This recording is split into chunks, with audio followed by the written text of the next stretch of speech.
mirë se erdhët në këtë diskutim të organizuar nga zyra e Komisionerit për të drejtën e informimit dhe mbrojtjen e dhënave personale, në kuadër të edicionit të 31 të panairit ndërkombëtar të Tiranës, i organizuar nga Click Expo Group. Sot, përmes panelit mbrojtja e dhënave si infrastrukturë së ardhmes digjitale, do të eksplorojmë një nga temat më të rëndësishme të epokës sonë. Si mbrojtja e dhënave personale po shndërrohet në një bazë thelbësore për inovacion digital, zhvillimin e qëndrueshëm të bizneseve dhe forcimin e besimit të publikut. Në një epokë kur transformimi digital po ndodh në çdo sektor, nga financat tek startupet e deri te shërbimet publike, ruajtja dhe përpunimi i sigurtit të dhënave personale është më shumë se detyrim ligjor. Është parakusht për zhvillim të qëndrueshëm, inovacion dhe integrim evropian. Kam kënaqësinë të kem sot në panel të spikatur ekspertësh nga sektori publik dhe privat. Zonja Blerta Nërguti, sekretare e përgjithshme e zyrës së komisionerit, e cila do të ndajë me ne vizionin institucional mbi rolin e mbrojtjes së dhënave vetëm pak muaj pas hyrjes në fuqi të ligjit numër 124/2024 për mbrojtjen e dhënave personale. Zotin Dimitor Shuli, nënkryetari i Komitetit Digital të Dhomës Amerikane të Tregtisë dhe një herësh drejtor teknik pranë Beta Balkan Team, i cili do të na sjellë perspektivën e komunitetit të biznesit dhe kompanive ndërkombëtare mbi përputhshmërinë dhe menaxhimin e të dhënave. Zotin Arjan Ymeri, drejtori i agjencisë Startup Albania, i cili do të ndajë sot këndvështrime mbi sfidat me të cilat përballen startupet shqiptare në integrimin e standardeve të mbrojtjes së dhënave dhe sigurisë digjitale. Zonjën Elona Llaci, drejtore e strategjisë dhe inovacionit për Raiffeisen Bank, e cila do të sjellë përvojën e një institucioni financiar ndërkombëtar, siç është Raiffeiseni. Gjithashtu dhe zonjën Pierina Mema, drejtore e përgjithshme e mbrojtjes së dhënave personale, që do të ndalet në risitë dhe sfidat e ligjit të ri për mbrojtjen e dhënave personale dhe zbatimin e tij praktik në sektorët publik dhe privat. Faleminderit që jeni këtu. Do ta nisim diskutimin ton me një pyetje për integrimin. Në fakt, meqense edhe pak ditë më parë u prezantua dhe raporti i Komisionit Evropian. Zonja Nërguti, cili ka qenë roli i zyrës së komisionerit në procesin e negociatave të vendit në Bashkimin Evropian? Përshëndetje, faleminderit Jona. Antarësimi i Shqipërisë në fakt në Bashkimin Evropian është një nga objektivat strategjik kombëtar ku zyra e komisionerit ka pasur vërtet një rol të jetë aktiv në këtë proces, duke nisur që nga takimet bilaterale që janë zhvilluar ose jashtë të quajtur i procesit screening, duke vijuar më pas me miratimin e masave konkrete që janë ndërmarrë në kuadër të dokumentave të ndryshëm strategjik, siç janë udhërofys të ndryshëm, siç është udhërofysi për çështjen e së drejtës apo ai për reformën e administratën publike, dhe duke kulmuar më pas me miratimin e ligjit të ri për mbrojtjen e të dhënave personale, numër 124/2024 në dhjetor të vitit pra 2024. Kjo përbën, ose miratimi i ligjit në fakt përbën edhe plotësimin e një prej 14 piketave të ndërmjetme, përsa i përket dokumentit të antarësimit, kështu që zyra e komisionerit arriti nëpërmjet vizionit që pati që para 4 vitesh me inicimin e procesit hartimit të këtij projekt ligji, të bënte të mundur dhe miratimin e tij në dhjetor të vitit 2024, vetëm 3 muaj mbasi u hapën negociatat për grup kapitullin e parë themelorët, ku zyra e komisionerit ka rolin kryesor në këtë kapitull, pra kapitullin 23, gjyqësori dhe të drejtat themelore. Në këtë kuptim, ligji për mbrojtjen e dhënave personale, i cili përafron plotësisht rregulloren e përgjithshme europiane për mbrojtjen e dhënave personale, pra siç njihet GDPR-in, dhe direktivën e policisë, përbëri gurin e parë që u hodh themeli pra për parafrimin e legjislacionit me Akin pas hapjes së negociatave. Kështu që tashmë sfidë mbetet vetëm zbatimi i tij në praktik, për të cilën do kemi mundësi të flasim edhe gjatë këtij paneli. Po. Faktikisht, Blerta, Bashkimi Evropian është një objektiv i përbashkët, por gjithashtu kërkon dhe përpjekjet përbashkëta, por përfaqëson edhe sfida, siç është parafrimi i tij edhe zbatimi në praktik, siç e thatë edhe ju, Blerta. Në këtë kuadër, unë po e vijoj me zotin Shuli. Zoti Shuli, cilat janë sfidat më të mëdha sipas këndvështrimit tuaj, që bizneset shqiptare hasin në zbatimin praktik të këtij ligji për mbrojtjen e dhënave personale, duke qenë se ai është edhe i ri, ë? Faleminderit. Po, faleminderit ju. Unë kam bërë një PowerPoint fakt të vogël. Gjali? Do të lutesha teknika ta ndihmoj pak zotin Shuli me prezantimin në PowerPoint? Se kam... Po, faleminderit. Unë i kam ndarë të sfida në fakt në dy kategori. Janë disa sfida vertikale që afektojnë të gjithë llojet e bizneseve, të gjitha masiva ato qofshin, në të gjitha llojet e industrive ku ne punojmë. Edhe disa të tjera pastaj që kam ndarë në sfida horizontale, i kam detajuar pak për model biznesi, më saktë për madhësitë biznesit, mikro e kështu me radhë. Po fokusohem pak të këto sfidat vertikale. Sfida kryesore në Shqipëri është mentaliteti jonë si shoqëri, si individ, dhe kjo pastaj çon edhe të mentaliteti i liderave tanë, i atyre që drejtojnë organizatat. Nuk ka ndonjë fokus shumë të madh për dhënën personale dhe nuk është vlerësuar kurrë kjo dhënë personale si diçka me vlerë. Kjo vjen si pasojë edhe historisë tonë komuniste të vjetër që vazhdon akoma që ne gjithkush dinte gjithçka për gjithkënd edhe nuk e kemi vlerësuar ndonjëherë si diçka me vlerë. Duke shtrënguar ligji tani, liderat e kompanive kanë një fokus më të madh tani që të bëjmë diçka që të dalim mirë në kontroll nëse kontrolli na vjen, edhe të shmangim në një gjop, në vend që të mendojnë ta vendosin këtë mbrojtjen e dhënave si diçka me vlerë afatgjatë për kompaninë, si një competitive advantage për të. Sfidë tjetër është mungesa e burimeve njerëzore dhe teknike. Domethënë është vështirë sot që të gjesh persona të kualifikuar, mirë, që të kenë eksperiencë, ose ligji tani hyrin në Shqipëri, vetëm ata që kanë punuar nëpër Europë, ose që kanë studiuar më parë ligjin kur hyrin në fuqi në 2018 në Bashkimin Evropian.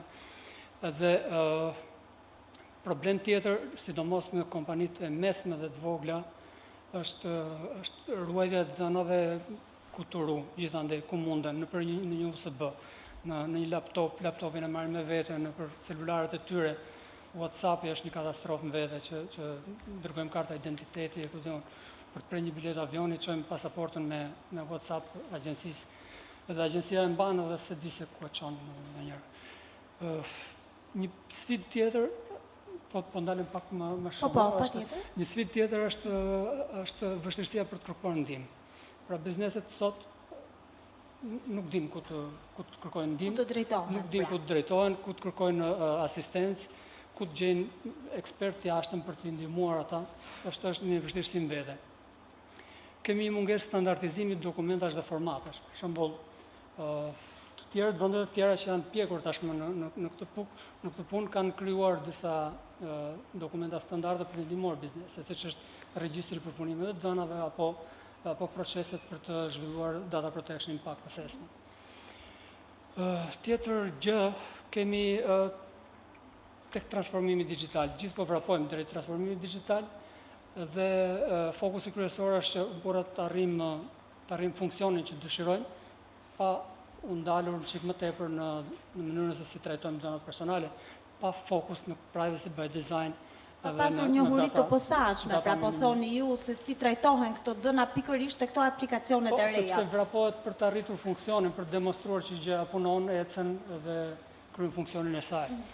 Mjafton që ne të mbarojmë punë, pra e përdorim aplikacionet për të mbaruar punë, por pa kthyer kokën pas edhe pa menduar se një përdorim i një aplikacioni, pa ditur se çfarë mund të humbasim. Mund të përfitojmë në njërin anë, po pastaj mund të humbasim nga ana tjetër. Është vërtet. Ti mbyllu këto sfida dhe pastaj kalojmë atë se do janë çik Tash i kam ndarë këto në sfidat horizontale që janë si mbas tipit bizneseve. Për shembull kemi mikrobizneset, po eci pak shpejt sepse nuk dua të ha kohën të tjerëve. Siç që kemi studio mjekësore, për shembull, ose një avokat apo një dentist, këto të vogla, një palestër kur ne shkojmë gjithandaj gjithkohës. Problemet që këta kanë janë që nuk e din fare njëherë që as që ka dalë ligji dhe as është në fuqi, janë shumë larg kësaj pune. Të dhënat që ruajnë edhe këta nëpër kompjuter individual, pa u kujdesur për backup, nuk e din as ç'është është backupi, domethënë është si tjetër. Për kontrata me data procesor as se flitet fjalë, nuk ekzistojnë.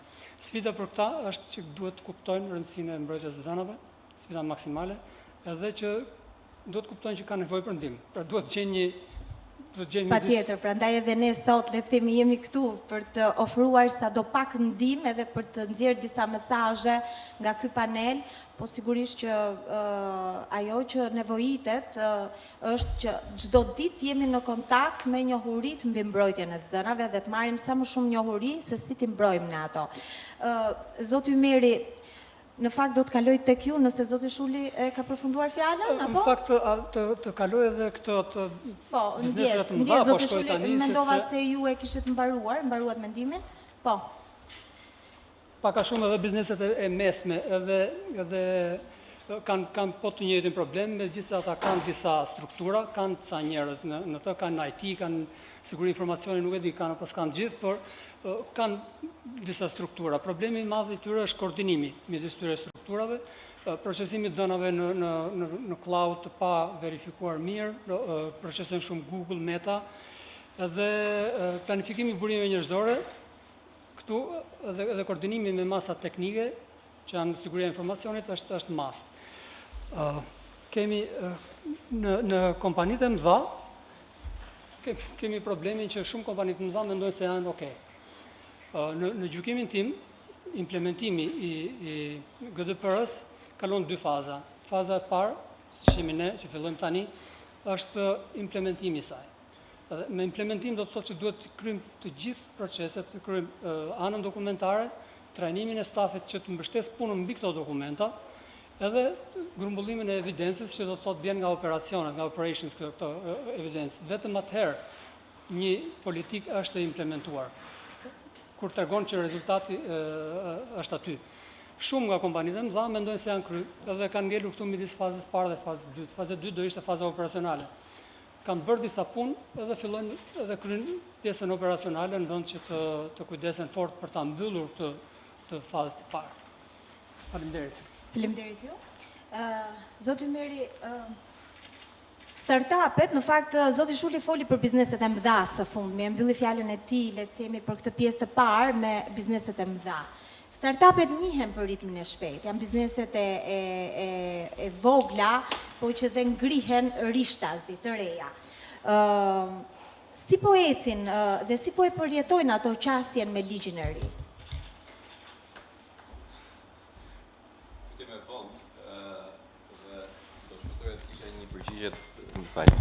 Pyetje shumë e vonë të drejtën dhe ne mbase do ta fillojë te vetë agjencia, duke qenë se ne kemi prej jo më shumë se një vit e gjysmë që jemi operacional, ne vetë si agjenci kemi pas një problem me kuptueshmërinë edhe të dhënave që ne mbledhim nga startupet vetë dhe t'i ruajmë në formatin e duhur etj. Pra dhe ne si agjenci kemi një detyrim ndaj klientëve tanë që në këtë rast janë startupet për të ruajtur dhënat dhe gjatë 2 viteve kemi ose gjatë këtij një viti e gjysmë kemi bërë shumë, po themi, para mbrapa me të gjithë këto kompanitë e reja që potencialisht rriten shpejt dhe sidomos në 2 vitet e fundit kanë një fokus vetëm te dhënat, pra me zhvillimin ose me hyrjen e përdorimit të mas të inteligjencës artificiale, një startupet më të mëdha që ne kemi sot kanë të dhëna në përduar, sepse aty bazojnë edhe planin e biznesit ose aty bazojnë produktet, shërbimet që do kenë. Rrjedhimisht nga të dyja palët dhe Dimitri e tha çfarë problemesh kanë SME-t apo kompanitë e mëdha, startupet kanë mbledhjen e dhënave bëjnë në mënyrë shumë të menjëhershme, pra ose i kanë mbledhur nga burime të ndryshme ose bëjnë scraping forma të ndryshme nga website-et të gjitha të cilat janë problemet njohur edhe nga implementimi i GDPR-it edhe në Bashkimin Evropian. Pra nuk janë vetëm efektet të implementimit ligjit në Shqipëri.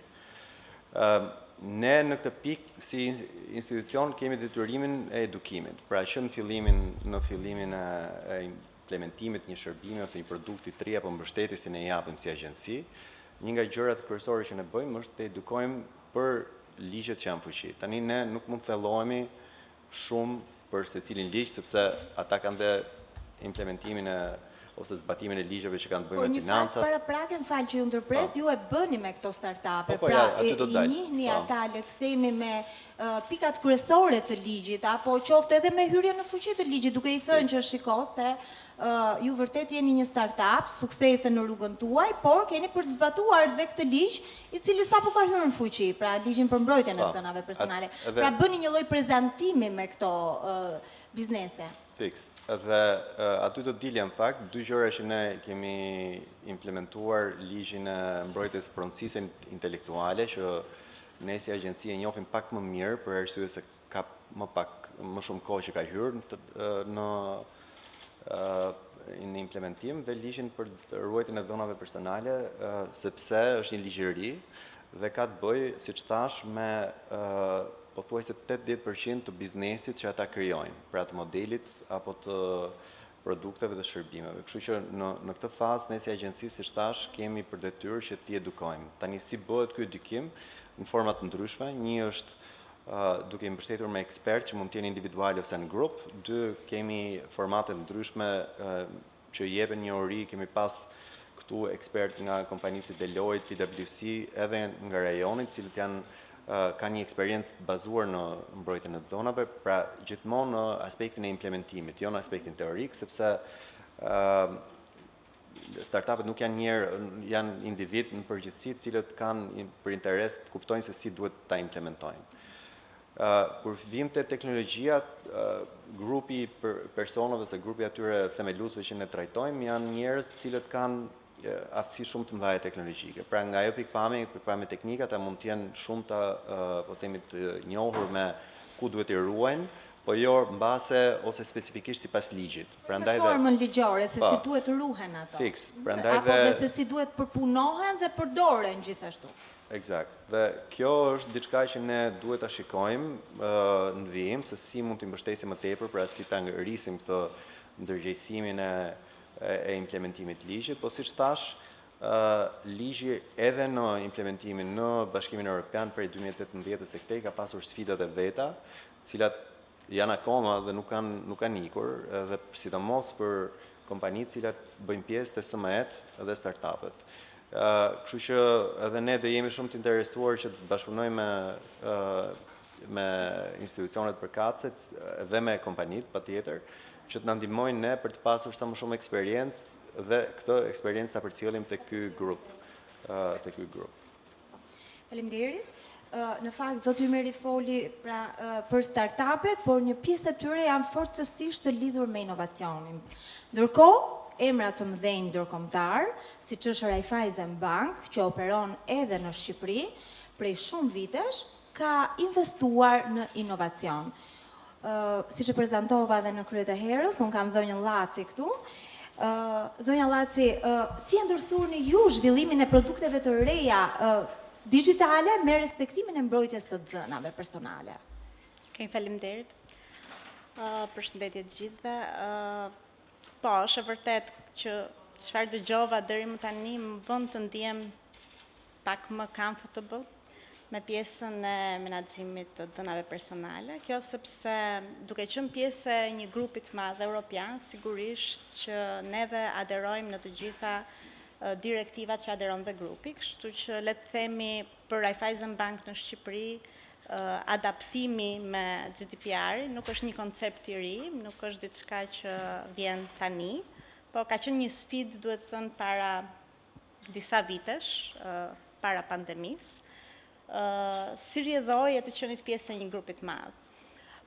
Sigurisht që kjo ka pasur sfidat e veta, sepse normalisht kur ti je i pari, ke edhe gjithë sfidat se si do të adaptosh atë direktiv në kontekstin lokal, ku sigurisht asë kohë mungonte thuajse totalisht informacionin mbi dhënat personale, kështu që na është dashur shumë punë, na është dashur edhe shumë angazhim nga të gjithë strukturat e bankës, me qëllim që të mos dëmtohej biznesi dhe inovacioni. Kështu që ne, duke qenë se prodhojmë shumë produkte, shërbime bankare, nga pikpamja teknologjike gjithashtu e konsiderojmë veten ndër më të avancuarit, GDPR-i është pjesë e pandashme e çdo produkti, çdo feature që ne hedhim treg.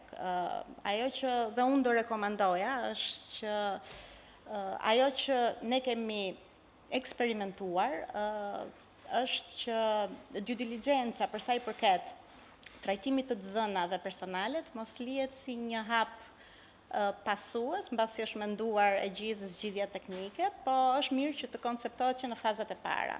Të paktën kjo është përqasja që ne kemi dhe ajo çfarë ne na ka rezultuar si më e suksesshme, me qëllim që të mendohet që në stadiet e para të dizenjimit të cilit do produkt apo feature, pjesa e menaxhimit të dhënave personale, sikurse po kaq e rëndësishme është edhe pjesa e sigurisë kibernetike apo të tjera parametrave këto, në mënyrë që ne të nxjerrim në treg produkte të qëndrueshme edhe klientët tanë të jenë të mirë shërbyer, të kenë produkte që janë transparente, janë intuitive, janë të thjeshta për të kuptuar, por njëkohësisht janë dhe të sigurta, kështu që kjo ka qenë përqasja jonë ndaj inovacionit. Thënë kjo, GDPR-i nuk e shohim si një burden apo një pengesë, por e konsiderojmë si një nga ato shtyllat kryesore bashkë me sigurinë që të ofrojmë produkte të qëndrueshme dhe të ruajmë besimin e klientëve tanë. Patjetër edhe jo vetëm GDPR-in, po edhe ligjin ton tashmë, pra ligjin e mbrojtjes së dhënave, ligjin e ri i cili është totalisht i përafruar me GDPR-in, me rregulloren e përgjithshme të mbrojtjes së dhënave të Bashkimit Evropian. Dhe pikërisht për këtë ligj do të flasim me zonjën Pierina Mema, e cila është edhe drejtoria, siç e prezantova, e përgjithshme e mbrojtjes së dhënave të zyrës së komisionerit. Zonja Mema, cilat janë disa nga risitë kryesore të ligjit që ndikojnë në veprimtarinë e subjekteve publike dhe private? Dhe cilat janë masat që zyra e komisionerit ka në prioritet institucional në kuadër të zbatimit të detyrimeve ligjore? Le të themi, e bëra pak pyetjen më të gjatë, E bëra pak të gjatë se do shumë shpjegim prandaj. E bëra pak pyetjen më të gjatë, po duke qenë ju, le të themi, drejtore e përgjithshme e mbrojtjes së dhënave dhe duke pasur njohuri goxha të gjera në këtë fushë, mendoj që do japësh një përgjigje, le të themi, sa më efikase dhe konstruktive për të gjithë pjesëmarrësit këtu.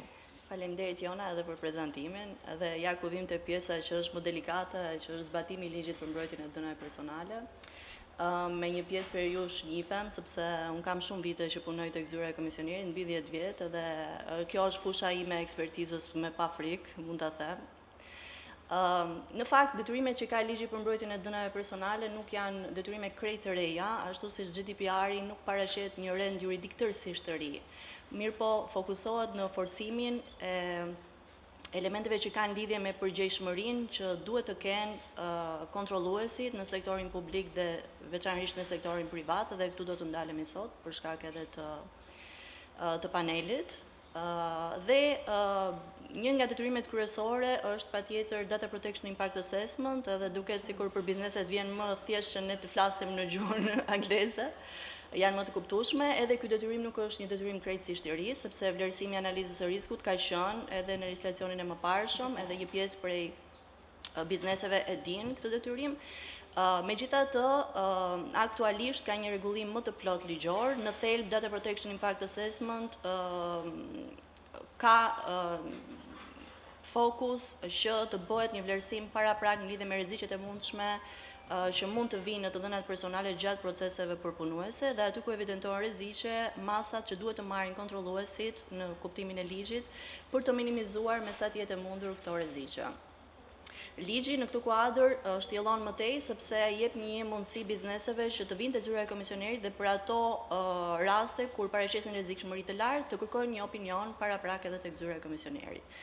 Pra ky është një nga detyrimet më të rëndësishme. Këtu ligji ka ndjekur një linjë si GDPR-i, pra ato që janë detyrime të cilat janë pak më sfiduese, të cilat kërkojnë masa më paraprake dhe më organizuese brenda kontrolluesve për tu implementuar, ka ndjekur një logjik që hyn në fuqi 2 vjet pas miratimit të ligjit si detyrim. Po kjo nuk i pengon kontrolluesit që në atë rast kur evidentojnë rreziqe ta bëjnë edhe më përpara. Për shembull, një kontrollues unë di e ka gjatë të implementuar edhe kanë politika të sigurta dhe kjo është një praktikë e mirë që sugjerohet edhe nga ana e zyrës komisionerit dhe këtu po bëj lidhjen me pyetjen e dytë për të ndjekur dhe në të gjitha sugjerimet që ne japim edhe në shkëmbimin e korrespondencave që bëjmë me kontrollues të ndryshëm e sugjerojmë pra, edhe pse nuk është një detyrim ligjor, në kuptimin strikt që nëse ne shkojmë për kontroll dhe nuk e gjejmë që ju e keni on place, atëherë ne vendosim një sankcion ose marrim masa korrigjuese siç i ka ligji në mënyrë të përshkallëzuar. Gjithsesi ne sugjerojmë dhe në rekomandimet tona në ato raste kur ne vërejmë që ka rreziqe potenciale në lidhje me përpunimin e dënave personale, sugjerojmë që ju të bëni një data protection impact assessment. Ndërkohë, njoftimi për cënimin e të dhënave personale, dhe ky nuk është një detyrim krejtësisht i ri, sepse në udhëzimin 47 ka pasur disa rregulla, por tani është e mirë strukturuar në ligj dhe ka nene të dedikuara, ka një afat më të shkurtër kohor për mënyrën se si duhet njoftuar cënimi të dhënave personale, edhe kjo është një temë shumë aktuale në vendin tonë dhe për shkak të rrjedhjes së të dhënave dhe databazave që ne e dimë, për cilën zyra e komisionerit mund të them me krenari që ka marrë masa, të cilat edhe në procesin e integrimit janë përmendur në progres raporte. Sigurisht që masa që zyra e komisionerit ka mbajtur lidhen me hetimin në nivel administrativ dhe nuk ka lidhje me çështjet penale që janë organet të tjera ligjvatuese. Pra cënimi të dhënave personale ose data breach ka një tjetër rregullim ligjor, ka detyrime shtesë për të cilën bizneset duhet që t'i adresojnë në veprimtarinë e tyre të përditshme. Ndërkohë do vim te startupet, sepse një nga detyrimet, ky është detyrimi i përgjithshëm për të gjithë kontrolluesit në fakt, por veçanërisht për startupet, sepse privacy by design dhe by default është një nga detyrimet më domethënëse për sa i përket bizneseve që sapo krijohen dhe veçanërisht ato që përdorin të dhëna masive ose big data. Në thelb ky si detyrim i cili vjen në kuadër të parafrimit që i zhbërë legjislacionit për mbrojtjen e dënave personale, kërkon që masat e mbrojtjes të jenë të integruara në çdo fazë të dizajnimit të sistemeve që përpunojnë të dhënat dhe të dhënat personale të jenë të mbrojtura në një masë të lartë dhe përpara fillimit të përpunimit. Një nga detyrimet e tjera, ka detyrimet të tjera ligjore, po unë jam duke përmendur ato që janë më kryesoret edhe që do t'ju impaktojnë ju gjatë veprimtarisë tuaj të përditshme, është patjetër 2 nene të dedikuara posaçërisht për oficerin e mbrojtjes së të dhënave personale ose nënpunësin e mbrojtjes së të dhënave personale. Në fakt, kur është bërë parafrimi i legjislacionit, ne kishim diskutimet tona nëse do të quaj data protection, sepse përkthimi fjalë për fjalë është oficeri i mbrojtjes së dënave personale, po dukej sigurisht në një oficer policie dhe në fakt ligji ka termin nënpunësi i mbrojtjes së dënave personale. Këtë e thash sepse e bëra gabim kur e përmenda, por ligji thot nënpunësi i mbrojtjes së dënave personale, po është data protection officer. Ka 2 nene të dedikuara. Ndryshe nga legjislacioni i mëparshëm, kjo figurë është një figurë qendrore te kontrolluesit aktualisht dhe nuk duhet parë si një individ ose grup individësh, sepse ligji parashikon mënyra se si DPO-ja mund të jetë brenda subjekteve private ose autoriteteve publike, që mund të jetë një individ, mund të jetë një grup individësh ose mund të jetë edhe një i jashtëm pa letret e kontraktuar, sidomos në ato raste kur ka procese përpunimi të konsiderueshme. Pra, ky është një figurë qendrore dhe për këtë, dhe do kalojmë tani te një element që zyra e komisionerit ka marrë edhe kjo në zbatim të ligjit për mbrojtjen e të dhënave personale, që sidomos për këtë figurë ka trajnime të dedikuara që aktualisht janë duke u implementuar nga zyra e komisionerit në bashkëpunim me një institucion të arsimit të lartë. Shkurtimisht, përveç detyrimeve të tjera që ka ligji, siç edhe dini kanë qenë 45 nene, tani janë 101 nene, kështu që është më i detajuar, ka kërkesa më specifike dhe më sfiduese. Për sa i përket pyetjes së dytë, ndonjëherë kur specifikohen ka gjatë, mendoj që janë edhe më të qarta. se kur i bjem shkurt gjërave, ndonjëherë nuk jemi të qartë për ata që do t'i zbatojmë. Kështu që ligji në këtë kuadër është goxha i qartë, pavarësisht se ka vështirësitë e veta. Po, ndjes. Jo, faleminderit për ndërhyrjen, sepse i ka të dyja ligji është shumë teknik. Do me thënë, legjislacioni për mbrojtjen e dhënave personale është gjithmonë një nga ligjet më teknike e vërtet që mund të ketë. Edhe unë që kam shumë vite që punoj të zyra e komisionerit, her pas here ne edhe me stafin tim diskutojmë për mënyrën se si duhet të adresuar çështje, duke qenë se ky është një ligj që lidhet drejt për drejt me teknologjinë. Dhe teknologjia avancon, ecën shpejt, proceset përpunuese ndryshojnë dhe kështu që dhe rregullat duhen implementuar sipas proceseve përpunuese dhe në linjë me zhvillimin e teknologjisë. Tani shkurt e pyetja e dytë, se unë ha shumë kohë dhe flas shumë se kuptohet, po nga vitet e gjatë nga një ori që kam për në lidhje me ligjin për mbrojtjen e të dhënave, po.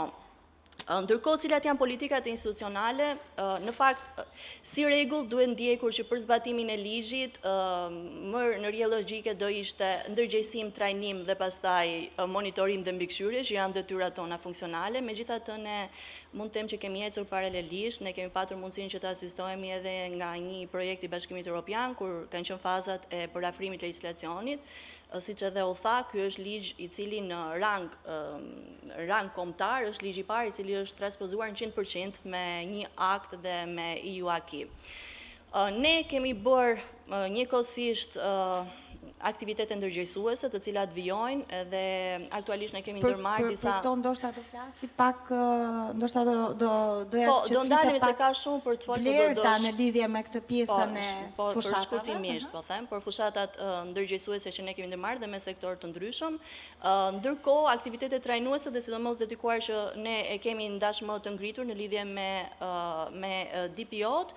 Dhe pa tjetër pjesën e monitorimit kemi ndjekur një politik të butë, po them, në kuptimin e mbikëqyrjes dhe monitorimit që kemi bërë, zakonisht ne dalim me akte rekomanduese ose të paktën në pjesën më të madhe të hetimeve administrative që ne kemi bërë që nga hyrja në fuqi e ligjit, pjesa më e madhe e akteve të komisionerit dhe vendimarrjes ka qenë me rekomandime, duke i lënë një mundësi vetë subjekteve që të rekuperojnë në lidhje me ato që konservojnë mangësi në bazë të ligjit. Faleminderit. Faleminderit ti Pierina, të shtuar puna Pierina, edhe zyrës komisionerit në tërësi është shtuar puna me hyrje në fuqi të ligjit të ri.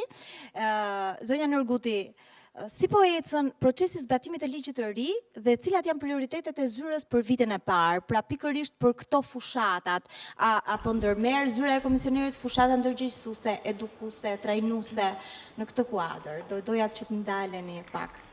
Sepse janë të rëndësishme, se me sa kuptova edhe nga panelistët e tjerë, edhe nga startupet, edhe nga bizneset e mëdhaja, po edhe nga institucionet bankare, pra ajo që është nevojshme është edukimi dhe më pas edhe trajnimi. Kështu që doja të ndaleshit ju te kjo pjesë. Faleminderit Jona.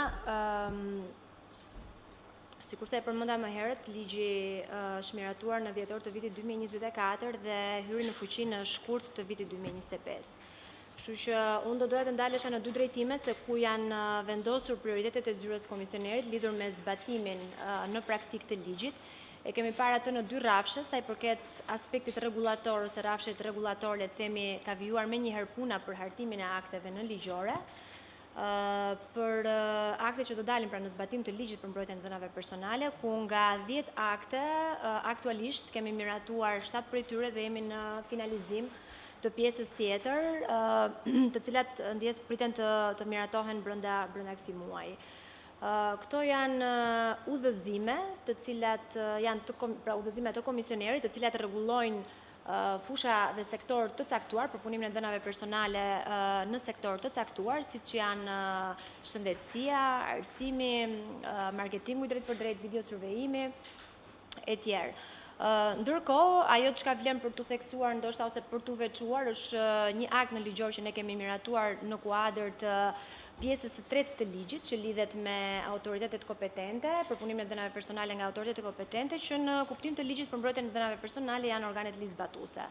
Nga ana tjetër dhe e metodologjisë për llogaritjen e sanksioneve administrative, ku është një akt i cili ka transpozuar të njëjtin akt, pra me të njëjtin titull të Bordit Evropian të mbrojtjes së dhënave personale, për një përllogaritje sa më transparente dhe proporcionale të vlerës së sanksioneve administrative që do dalin nga hetimet administrative pra që zyra e komisionerit kryen.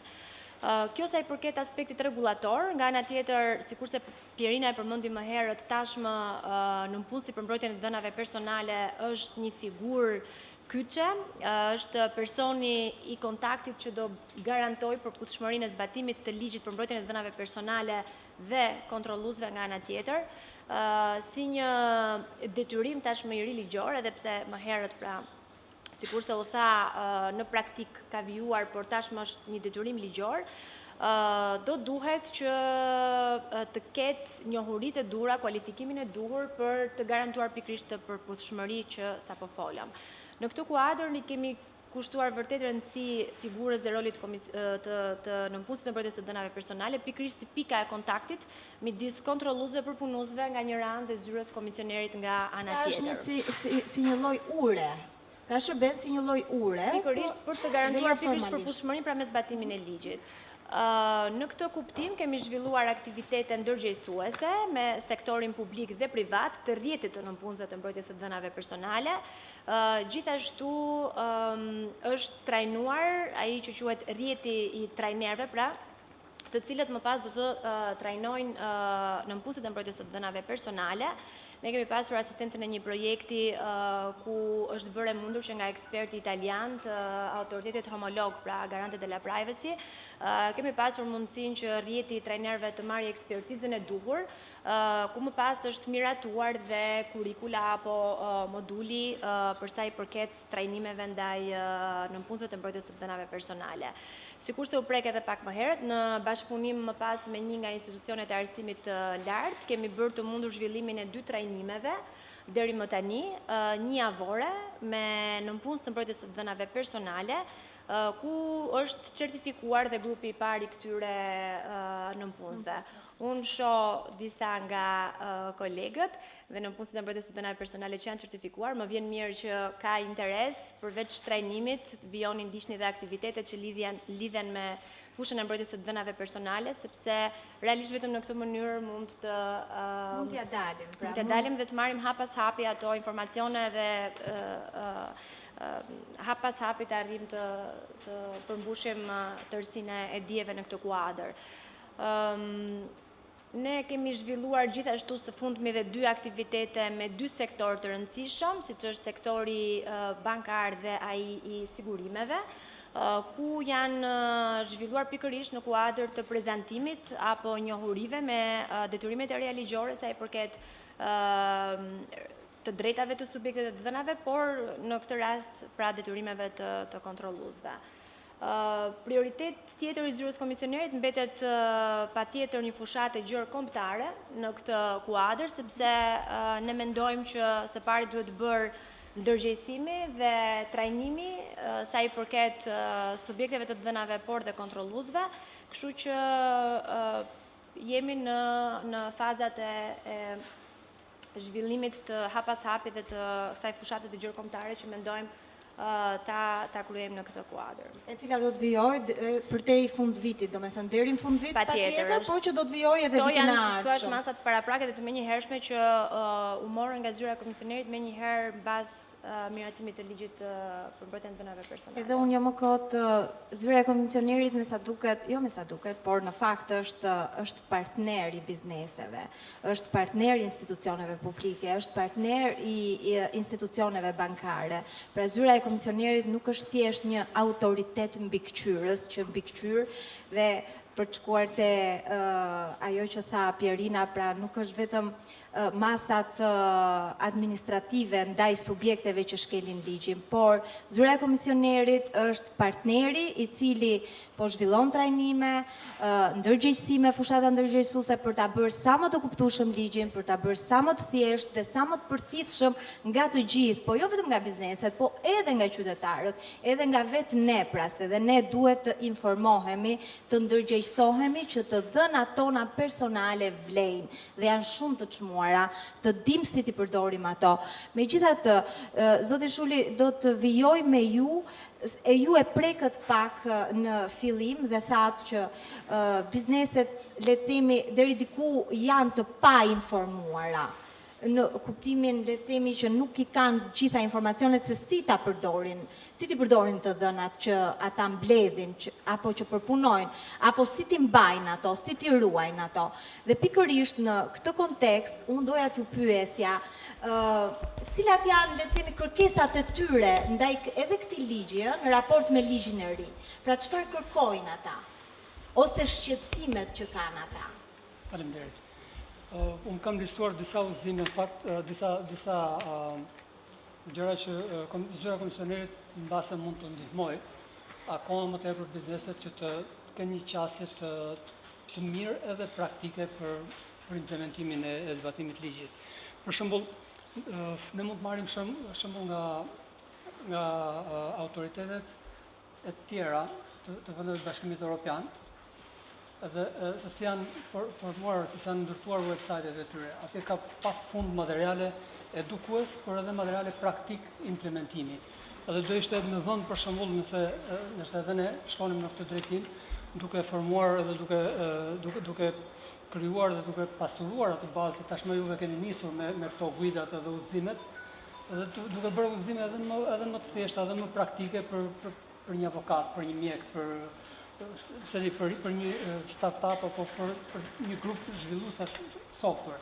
Si duhet ata të fillojnë edhe të mbledhin këto kërkesat. Kërkesat që marrin nga klientët janë një anë, është ana funksionale, por duhet të marrin edhe kërkesat bazë, ato të infrastrukturës përgjithshme, që duhet zbatojnë si s'bën, është mbrojtja e dhënave personale. Modele standarde, për shembull të regjistrit të procesimeve, apo modele të data protection impact assessment, të publikuara në faqen tuaj do harmonizonin situatën dhe do hiqnin shumë pikpyetje nga bizneset edhe këtë nevojën për të improvizuar, si ta bëj, ku ta bëj, dhe dikush bën më shumë se ç'duhet, dikush bën më pak se ç'duhet.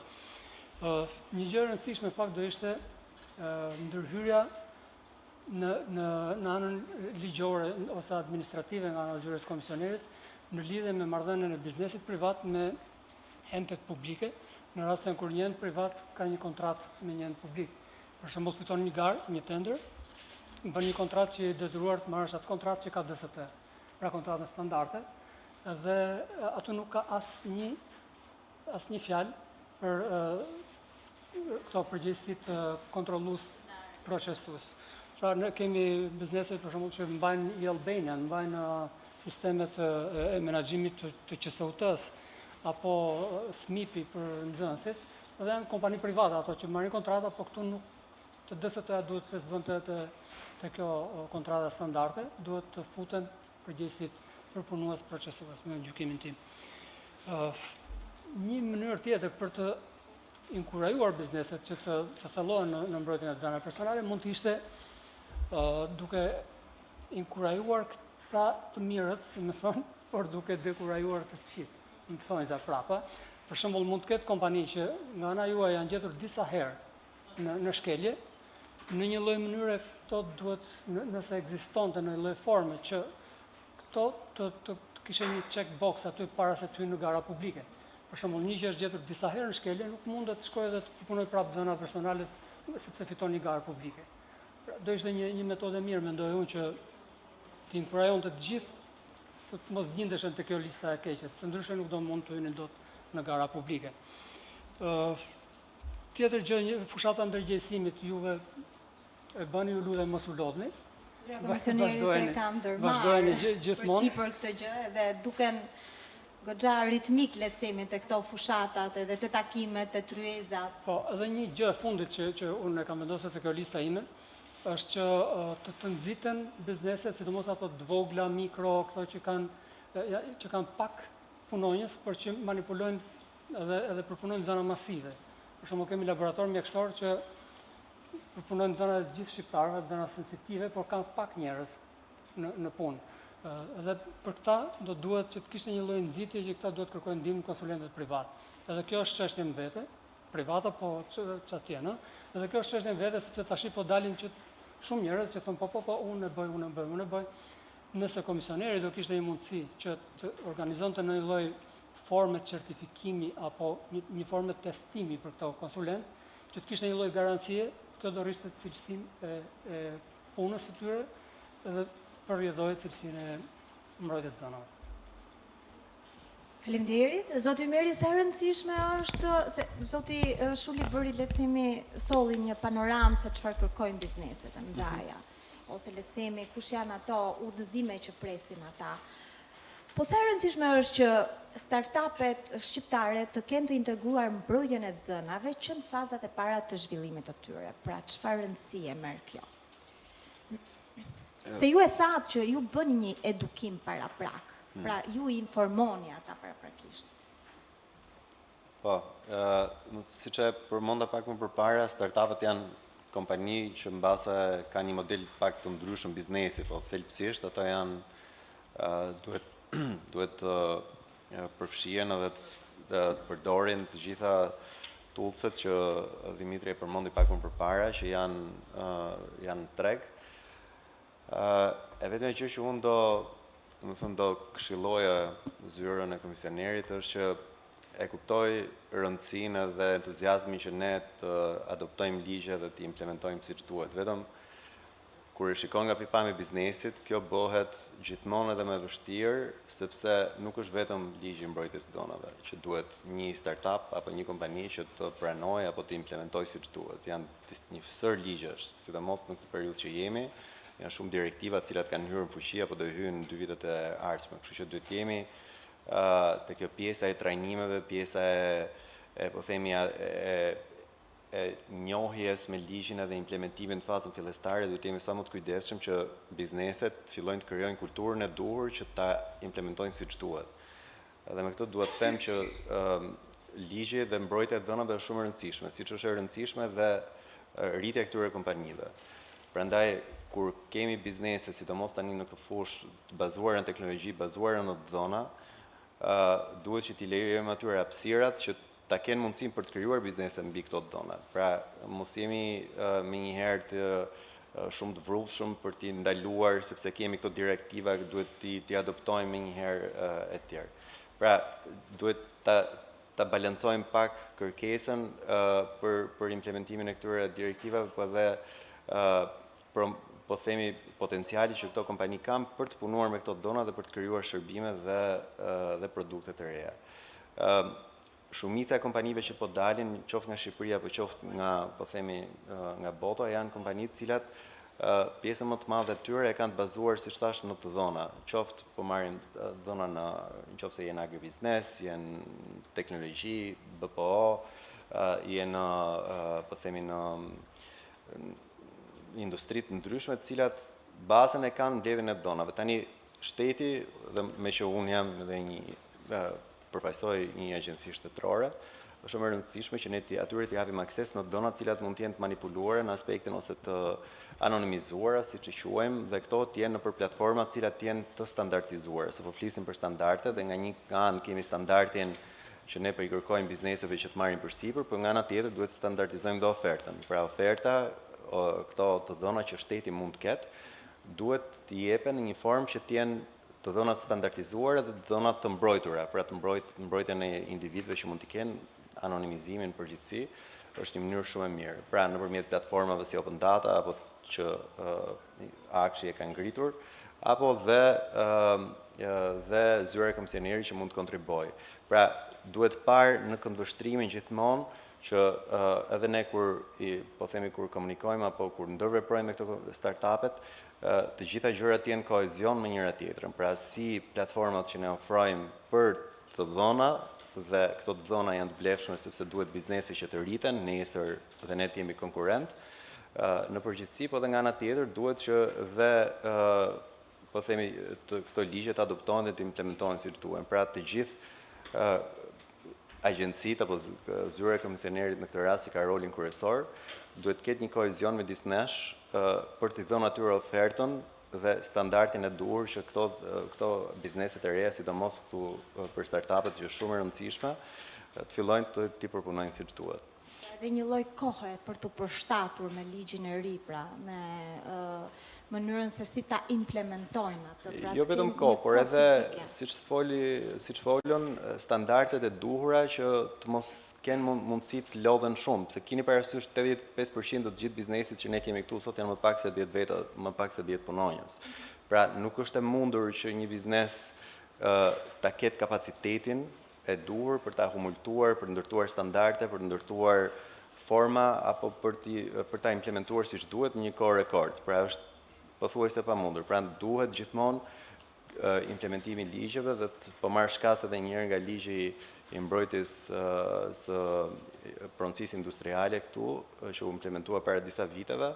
Edhe aty pati probleme, po pati edhe një angazhim për të standardizuar formën e implementimit dhe formën e mbrojtjes. Dhe siç janë të dhënat, edhe pronësia industriale është diçka që ne para 4 viteve nuk e trajtonim fare, tani e trajtojmë me një herë që në fillim. Faleminderit zoti Ymeri.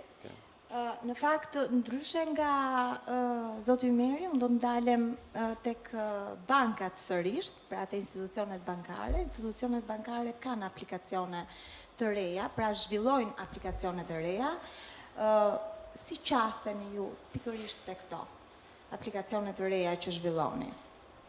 Cilat janë sfidat kryesore pra për ta garantuar sigurinë e mbrojtjes së dhënave? Unë e përmenda edhe pak më parë. Praktikisht qasja jonë është e hershme, sepse që në dizenjimin e këtyre aplikacioneve ne kemi ngritur tashmë strukturat ku qëndron dhe ekspertiza për mbrojtjen e dhënave personale dhe ku të gjitha ekipet tona që zhvillojnë produkte referohen sa herë që duhet që të ndërmarrin qoftë një aplikacion të ri, qoftë edhe një feature apo diçka që impakton, le të themi, qoftë procesim dhënash apo përpunim natyre.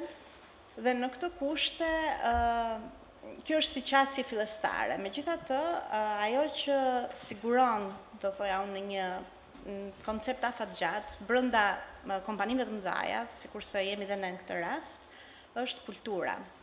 Praktikisht duhet të ketë një kulturë korporatore dhe të ketë një edukim brenda korporatës për sa i përket trajtimit të dhënave.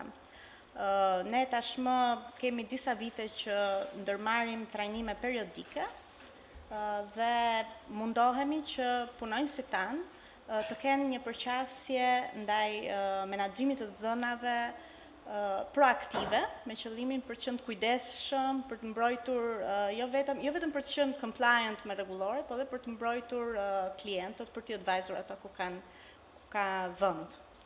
Thënë kjo, ka raste që duke dashur që të bëjmë inovacion, dalim edhe përtej asaj që ne njohim mirë. Për të ardhur këtu tek produkte apo shërbime të cilat dalin nga ajo core banking dhe mund të kenë një qasje tek, siç mund të jenë për shembull të miturit apo persona që ne duam që t'i edukojmë financiarisht dhe aty në këtë fushë që le të themi nuk është e jona core e biznesit, aty pastaj jemi shumë të hapur për të bashkëpunuar, qoftë me rregullatorët, domethënë përqasja është e hapur, duam të bashkëpunojmë me rregullatorët dhe një gjë që më vjen mirë në këtë rast, doja ta përmendja, është që përgjithsisht kur bën inovacion ti je mësuar që të marrësh shumë jo. Domethënë përgjithsisht ti shkon tek një departament thonë jo nuk bëhet, jo kjo s'është bërë asnjëherë, jo këtë nuk e bëjmë. Dhe në një rast konkret që kishim para pak kohësh, na u desh që për diçka që ne nuk ishim të sigurt dhe është e jashtë le të themi core banking ton, për një aplikacion të ri që pritet ta lançojmë. Shkuam dhe pyetëm tek komisioneri në këtë rast, gjithmonë me hezitimin që do jetë një joja e radhës. Do ju thoshte edhe komisioneri jo, Në fakt u surprizuam për mirë në këtë rast, sepse na shërbeu si një dialog i hapur për të kuptuar dhe për të adresuar, sikurse edhe për të mitiguar atë që ne donim të bënim, kështu që le të themi kjo është sfida e tanishme që kemi ne, por që le të themi që jemi ende duke punuar, nuk kemi ende një produkt final në këtë drejtim, por le të themi që të paktën kemi pasur suportin e komisionerit, atëherë kur ne na është dashur që të dalim përtej asaj të diturës. Kjo është nga ana jonë. Zonja Nurguti, do të kthehesha faktikisht sërish tek ju. Është pyetja e fundit. Sa e rëndësishme është që mbrojtja e dhënave personale për standardet e integrimit digital të Shqipërisë në BE. Sa e rëndësishme është? Tani, besoj që përgjigja dihet se sa e rëndësishme është e rëndësishme. Së pari, për sa i përket vetë procesit të integrimit, i cili jam shumë dakord me zotin Ymeri kur thotë që patjetër duhet lënë kohë dhe hapësirë në tërësi për sa i përket zbatimeve të detyrimeve të reja që erdhën ndoshta edhe më një herë, dhe ka dhe ligje të tjera për cilën do duhet startupet në rastin konkret të përshtaten e tjerë.